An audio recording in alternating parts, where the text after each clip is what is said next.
How can a $500 drone destroy what $500 million was built to protect?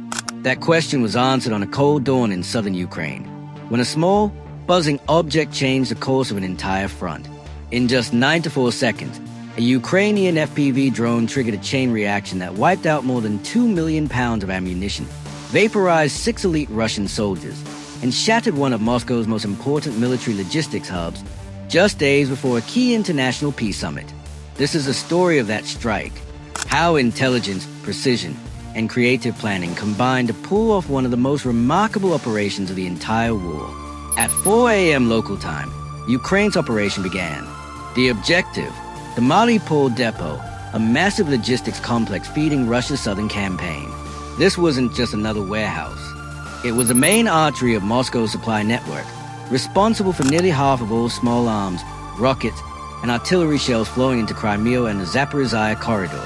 Intelligence reports revealed that Russia had been stockpiling here for something big, a new offensive designed to pierce Ukrainian lines before the upcoming peace summit.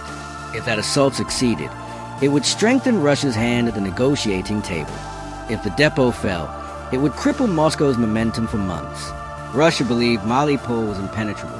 The facility was surrounded by layers of air defenses, the multi-million-dollar Panzer S-1 surface-to-air system, rapid-firing Zu-23-2 guns, and an advanced Borisovlev-2 electronic warfare array designed specifically to jam enemy drones. Together, they formed what commanders proudly called an electronic fortress.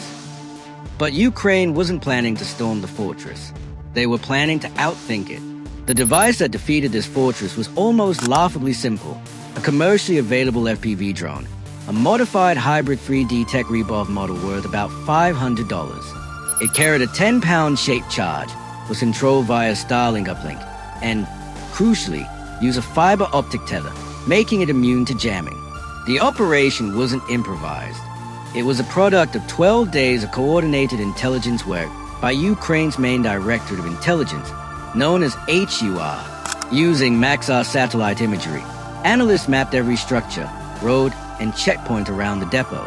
A Leica 100 reconnaissance drone flew at 6,500 feet, intercepting Russian radio and radar emissions to chart the range and position of every air defense unit.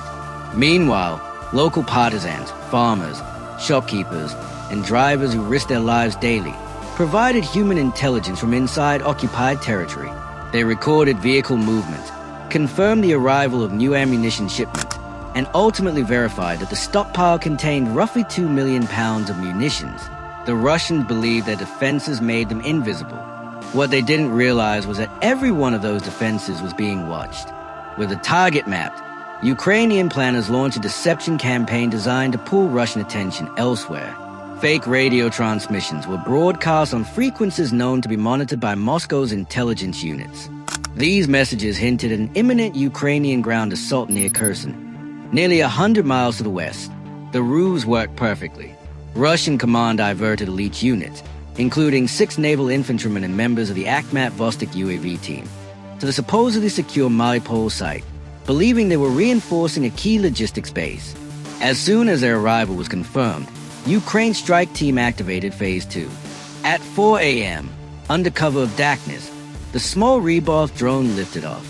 Its flight path had been carefully planned to stay below radar detection, no higher than 130 feet. Within seconds, a strong 20 miles per hour crosswind began pushing the drone off course. From a control station hundreds of kilometers away, operators manually adjusted the drone's trajectory, while its onboard AI made thousands of micro-corrections every second. The mission teetered on the edge of failure for 30 seconds. One miscalculation, and the drone would drift straight into Russian radar. Then came the distraction. 5 decoy drones, cheap $200 units, were launched several miles away, programmed to emit fake electronic signatures mimicking a large swarm. Immediately, Russian radar screens lit up. The Panzer S-1 system locked on and began firing. In less than a minute, it unleashed 57 E-6 missiles, each costing around $60,000. That's $360,000 in munitions wasted on targets that didn't exist. While Moscow's multi-million-dollar defense systems were busy chasing ghosts, the real drone slipped through the radar gap, silent, low, invisible. The Borisov's 2 EW system briefly detected the drone's optical signature, but it couldn't jam the signal because there was no wireless signal to jam. The drone's operator had switched to full dark mode, cutting all radio links and relying solely on the physical fiber optic line unspooling behind it. At that moment, the Ryabov drone was just 2 miles from the target. Then everything went wrong. A Russian FPV patrol drone, flying a routine sweep, picked up the Ryabov's faint heat signature. Within seconds, the Borisov's 2 ramped up its jamming power, tried to interfere with the drone's AI sensors. Simultaneously, the fiber optic tether snagged on a power line, reducing its maneuverability. Then a nearby Russian Grad rocket, fired in panic, exploded mid-air. The shockwave shook the cable and nearly severed it. The Ukrainian operator reacted instantly. Using the snag cable as a pivot point, they swung the drone behind a warehouse wall, breaking line of sight with a patrol drone. At the same time, partisans on the ground used a laser pointer to mislead the Russian FPV, luring it in the opposite direction. The Ryabov was blind for almost 10 seconds, then regained control. The target truck was visible again on the drone's camera feed. 6 Russian Marines, the Akhmat Vostok UAV team, and crates of freshly delivered ammunition. The truck stopped directly in front of the warehouse doors. Every defense system remained focused on the decoys. No one saw what was coming. At 4:01 and 34 seconds AM, the operator committed to the attack. The Ryabov accelerated to 37 miles per hour, flying just above the ground to avoid detection. It slammed straight into the truck's engine block. The shaped charge detonated instantly. The fuel tank ignited, and within seconds, the explosion spread to the ammunition inside the depot. What followed was apocalyptic. A fireball engulfed the warehouse. Shockwaves rippled across the valley. Secondary explosions, Grad rockets, mortar shells, artillery rounds, detonated continuously for over 3 minutes. When Russian emergency units arrived, there was nothing left to save. The entire depot had been erased. In economic terms, the destruction of Mariupol represented a $500 million loss. The depot supplied 3 weeks' worth of ammunition for roughly 10,000 Russian troops. Its destruction severed a key logistics corridor between Crimea and Zaporizhia, forcing Moscow to reroute supplies through far longer, more vulnerable paths. In strategic terms, the attack collapsed an upcoming offensive before it even began. And in psychological terms, it demonstrated that no fortress, no matter how expensive, were beyond Ukraine's reach. A $500 drone had exposed the fragility of a $500 million defense system.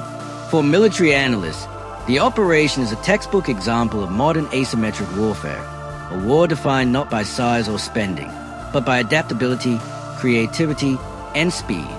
Ukraine didn't win this battle through brute force. It won through data, deception, and design.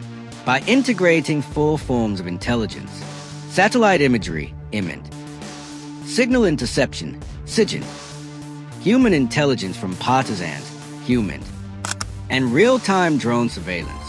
Kyiv built a full 3D picture of its target.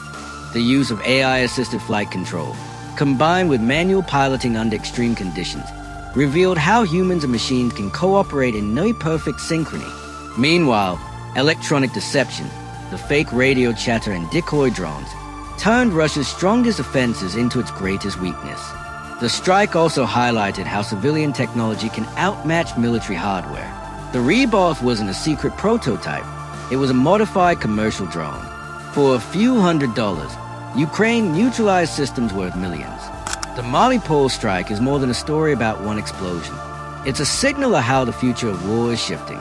Traditional battlefields, where power is measured in tanks and aircraft, are being replaced by networks of sensors, cheap drones, and real-time intelligence shared over encrypted links like Starlink.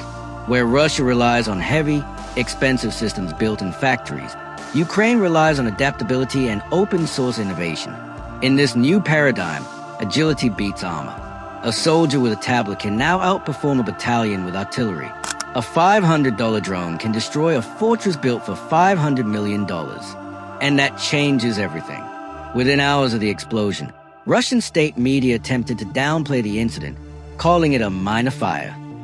But satellite images told another story. A crater nearly 40 meters wide, surrounded by scorched terrain and twisted steel. Emergency broadcasts from nearby villages confirmed shockwaves so strong that windows shattered 5 miles away. By the next morning, social media channels lit up with footage of the blast, posted by locals who filmed the night sky turning orange. Analysts around the world confirmed that the depot had been completely destroyed. For Ukraine, it was a strategic masterpiece. For Russia, it was a humiliation on a global stage. The timing couldn't have been worse for Moscow. The attack happened days before the two-nation peace summit where Russia had hoped to project strength. Instead, it arrived weakened and defensive, its invincible southern supply line gone. The strike sent a clear message: technology and ingenuity, not budgets and propaganda, determine power on the modern battlefield. Every nation watching, from Europe to Asia, took note. If a small drone operated by a handful of soldiers can neutralize a fortress, the age of traditional warfare is fading faster than expected. The Mariupol operation will be studied for years as a case study in cost asymmetry warfare, the art of spending little to destroy much. It demonstrated how decentralized intelligence networks, combined with accessible technology, can outperform massive state militaries. And perhaps most importantly, it reshaped morale. For Ukraine's defenders, it proved that innovation still triumphs over intimidation.